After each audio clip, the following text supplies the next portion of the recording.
Pessoal do segundo ano, a gente vai gravar agora para vocês a 16ª aula de Sociologia, referente ao módulo 16 da apostila de vocês, que fala sobre intolerância religiosa e conflitos. Gente, a intolerância religiosa é um subproduto de uma sociedade populosa e de uma sociedade com muitas diferenças, né? Cuja diversidade é muito grande. Praticamente mundial, né? Praticamente mundial esse conceito. Mas aqui no Brasil, esse conceito é um pouco mais acentuado. Todos nós temos conhecimento a respeito da formação do povo brasileiro, nós temos conhecimento a respeito da miscigenação étnica, racial e cultural que existe aqui no Brasil, né? Porque mesmo dentro das etnias, mesmo dentro das raças, como são classificadas hoje em dia, existiam várias culturas, né? Dentro das raças existiam várias etnias. Por exemplo, quando nós nos referimos aos europeus que vieram para o Brasil após a abolição da escravatura, a gente não pode esquecer que na Europa tem vários países, e dentro dos países tem alguns países têm etnias diferentes, certo? O mesmo ocorreu com os africanos, que eram trazidos para cá escravizados para trabalhar, e a mesma coisa ocorreu com os indígenas, né? Com os nativos do território brasileiro, ao ser descoberto, ao ser encontrado, né, que não estava no mapa, mas a América já existia, já tinha nativos que deveriam estar aqui pela teoria de Bering, né, aquela migração entre a Sibéria e o Alasca, aí descendo no continente americano em busca de clima melhor, enfim. Gente, a mistura étnica, a mistura racial e a mistura cultural dão origem ao nosso tecido social hoje em dia, né? Nós temos um tecido bastante diversificado. A manifestação religiosa, por ser considerada uma manifestação social também, está enquadrada nesse tecido social. Ela está com a mesma malha que esse tecido social. As religiões, mesmo sendo predominantes, né, hegemônicas ou não, ou minoritárias, elas têm assim, componentes de várias religiões em várias regiões. Percebe? Não existem nichos de uma religião X ou nichos de uma religião Y. Pois bem, gente, nós vamos falar sobre a intolerância religiosa. O que seria, na verdade, a intolerância religiosa? Isso é importante que vocês reflitam, gente, porque, veja, a intolerância religiosa, ela se espelha, né, ela reflete a intolerância social, ou seja, a intolerância com a diversidade, né? Então, vejam, se existem manifestações minoritárias de religiões minoritárias, isso não dá o direito, num Estado laico como é o Brasil, das religiões majoritárias ou hegemônicas imporem a sua verdade, a sua teoria, a sua mística, né? Com o argumento de que, não, só a minha religião, a minha teoria religiosa é a certa, é a que pode salvar. Gente, a intolerância religiosa, ela mescla, né, como eu estava dizendo, faz parte do tecido social e mescla fatores etnocêntricos, né, ou seja, de origens étnicas, né, não tem outra palavra, é origem étnica mesmo, né? Algumas religiões são exclusivas de algumas etnias e que, associadas a fatores políticos e a fatores territoriais, acabam por se tornar hegemônicas numa região e, erroneamente, se avocando, né, se incumbindo, se imbuindo do direito de impor a sua verdade sobre as religiões minoritárias, né? Isso ocorre em qualquer parte do mundo. A gente tem manifestações de origem de intolerância religiosa, gente, na Ásia e na África, onde a predominância, a hegemonia é islâmica, é muçulmana, né? Então, no continente africano e no continente asiático, existe perseguição aos cristãos. Porque não se sabe. Não se sabe. Porque se você estudar a religião islâmica dita o respeito, né? Considera, inclusive, Jesus como um profeta. Né? A doutrina islâmica, a doutrina muçulmana, considera Jesus Cristo como um profeta. Então, assim, manifestações de intolerância têm mais a ver com o etnocentrismo, né? E como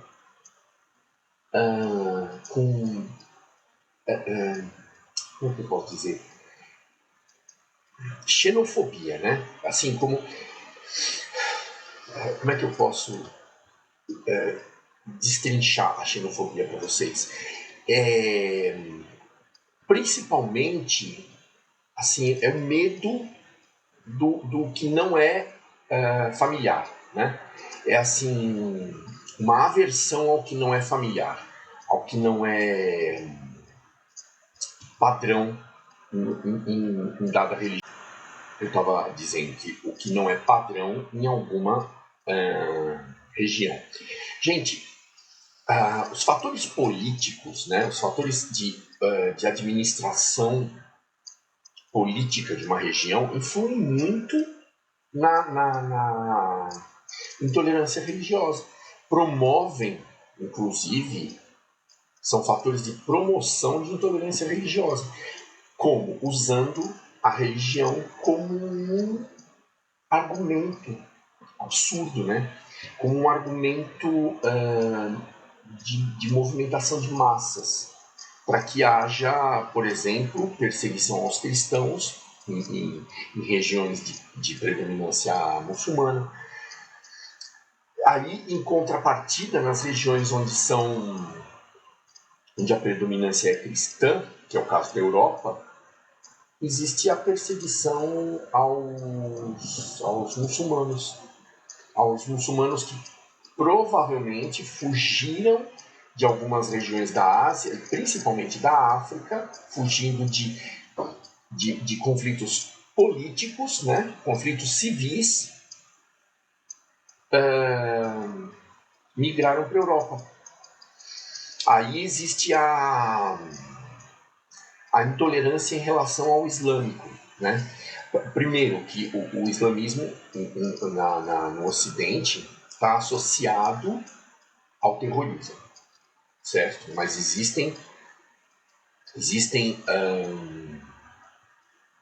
raízes históricas, existem conceitos históricos de alguns livros que são seguidos pelos muçulmanos que delimitam bastante o extremismo, né? Que delimita assim, que fixa o perímetro do extremismo dentro da religião islâmica, relacionando-o com algumas instruções deturpadas que teriam sido deixadas por Maomé. São livros sagrados? São. Porém, a interpretação extremista, a interpretação extremista que pode incorrer no terrorismo é deturpada, como tudo. O extremismo não ocorre só na religião islâmica, né? O extremismo cristão, né, do início do século XI, né, 1095, com as cruzadas, denota claramente que a religião foi um objeto de manipulação, foi um manípulo da sociedade. Na Idade Média, no início do século XI, a igreja, que era bastante influente na cultura e principalmente na política, incentivou os nobres e todos que quisessem ir para o Oriente para defender Jerusalém em nome de Deus, em nome da recuperação da Terra Sagrada, que é Jerusalém, onde existe o Muro das Lamentações. Bom, gente, isso também é um fator histórico, né? Mas é importante que todos tenham noção de que o extremismo pode ocorrer em todas as religiões, tá? Não só na religião islâmica. Aqueles refugiados islâmicos na Europa são marginalizados e sofrem preconceito porque existe a associação cultural. Existe o preconceito cultural em relação a indivíduos provenientes do Oriente Médio, né? Árabes, né? Na verdade, assim, habitantes da Península Arábica. Veja, mas assim, por aí a gente percebe que o preconceito religioso, a intolerância religiosa, é uma ferramenta, é uma justificativa do preconceito racial, do preconceito social, principalmente, do preconceito cultural, percebe? Então, às vezes, uma cultura ela não é bem aceita num lugar, mas não possui argumento por si só para que haja uma intolerância. A religião dá esse argumento. A religião, sendo uma manifestação social, sendo uma manifestação cultural, fornece esse argumento para a intolerância. Gente, nesse módulo 10, no módulo 16 da apostila, perdão, nós temos referência aqui à teologia da libertação, certo? A primeira referência aqui é a teologia porque veja, como eu mencionei anteriormente, a religião está extremamente ligada à política. Isso é milenar, isso é histórico. E assim, no início do século XX, quando houve a polarização mundial em capitalismo e socialismo, as religiões não deixaram de seguir essa polarização, principalmente a religião cristã. De que maneira, gente? Houve uma polarização da igreja cristã em relação um posicionamento da igreja cristã em relação à defesa do conservadorismo e dos dogmas religiosos tradicionais. Por outro lado, houve também posicionamento de uma facção, uma parte da igreja cristã, da igreja católica, defendendo é o que a gente chama hoje em dia de teologia da libertação, defendendo a pureza de interpretação das escrituras sagradas. Ou seja, argumentando que Jesus Cristo teria prometido aos pobres e aos miseráveis e aos desfavorecidos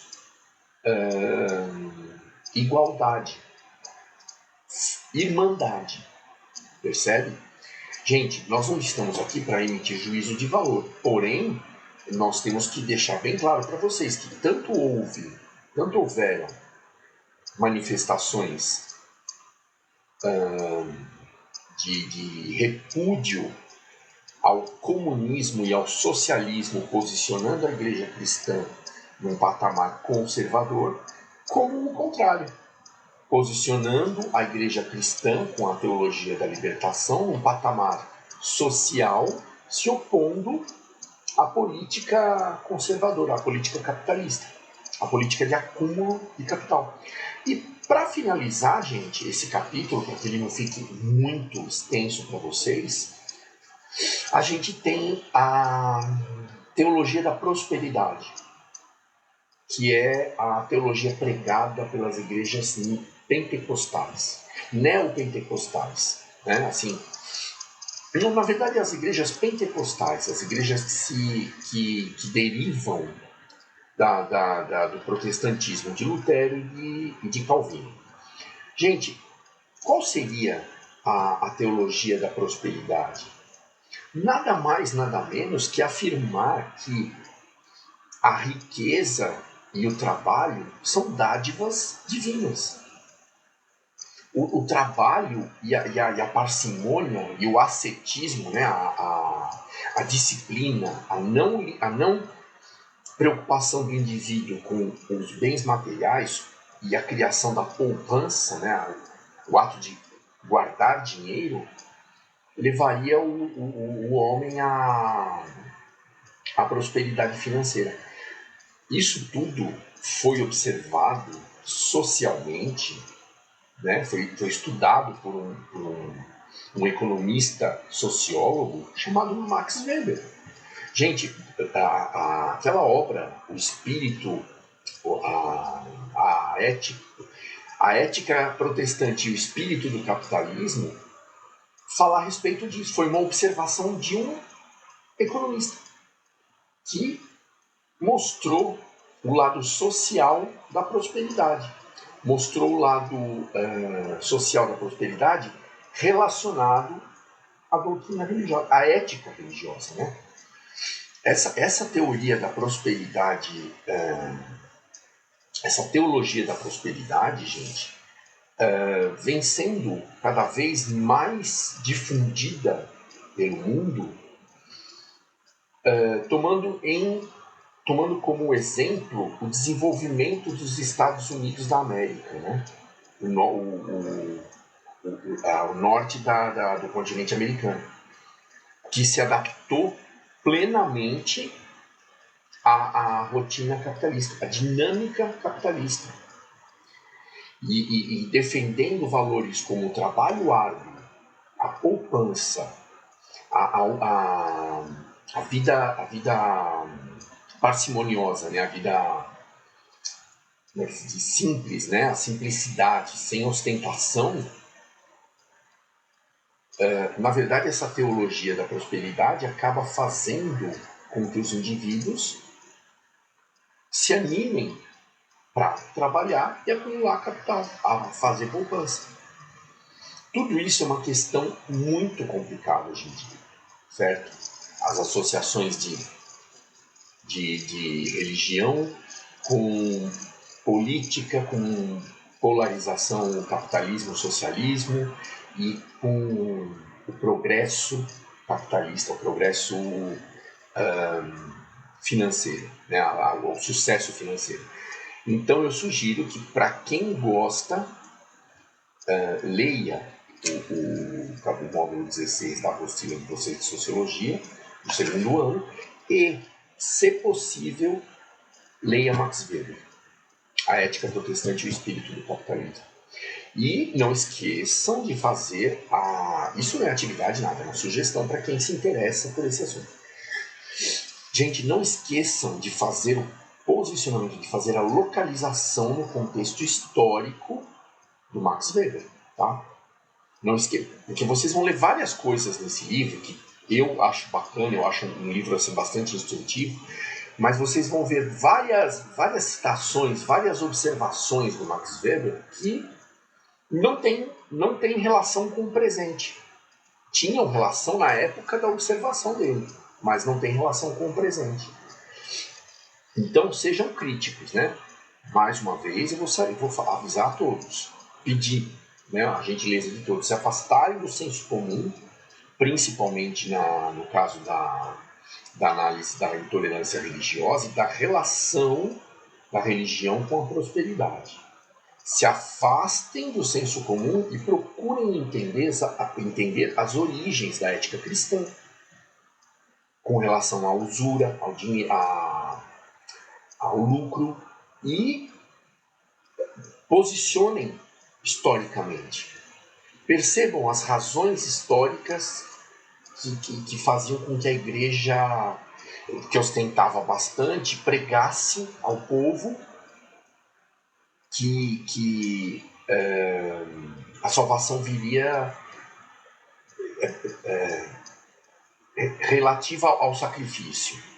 E a ética protestante, que o trabalho e o sucesso profissional são dádivas divinas. O sucesso profissional e financeiro é consequência da bênção, né, uma consequência messiânica daquele que se dedica arduamente ao trabalho, certo? Então, assim, sugestões. Se inteirar a respeito do livro do Max Weber e das origens históricas